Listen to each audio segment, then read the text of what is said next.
J'ai personnellement créé Cegid il y a 30 ans ici à Lyon grâce à l'épargne de proximité puis la bourse.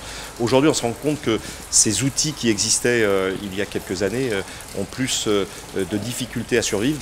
On vit une époque complètement transformée avec des mutations technologiques, des mutations culturelles, des mutations de financement et donc il convient de faire en sorte que pour l'entreprise, qu'elle soit start-up, moyenne ou ETI, eh bien, il y a une possibilité d'adapter les financements traditionnels. En Europe, il n'y a pas un statut, il n'y a pas une définition, il y a des cadres différents. Les modalités de financement sont très différentes. Donc ce qu'il faut, c'est faire feu de tout bois pour être capable d'aller vers les besoins de financement des PME. Il faut qu'on fasse vraiment de programmes de recherche d'entreprises qui sont déjà devenus des champions en Europe et dans le monde, à la toute petite PME, recours à tous les instruments qui peuvent exister.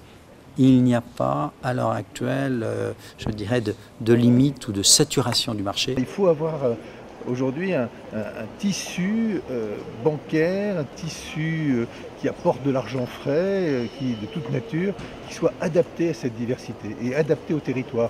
D'où la nécessité aussi d'être en lien avec les conseils régionaux, avec l'ensemble des collectivités territoriales. Le rôle des politiques, c'est d'être à l'écoute des entreprises comme d'être à l'écoute des citoyens et de bien analyser ce qu'ils nous demandent. Il y a une guerre économique qui a besoin qu'on soit tous au service de la France pour redresser le pays. Et l'action de l'État, c'est celle d'impulser, c'est celle de mettre en place des outils nationaux, c'est celle de mettre en place ou de mobiliser les outils européens, parce que l'Europe, par exemple, avec la Banque européenne d'investissement, fait beaucoup pour les PME. Ça paraît très gros et très loin, puisque c'est européen, alors que ça peut être très proche, parce que c'est allié avec la BPI en France, parce que ça peut agir avec des conseils régionaux, comme ici en Rhône-Alpes. C'est ça, c'est tout ce tissu bien mis, bien coordonné, qui peut être au service des PME.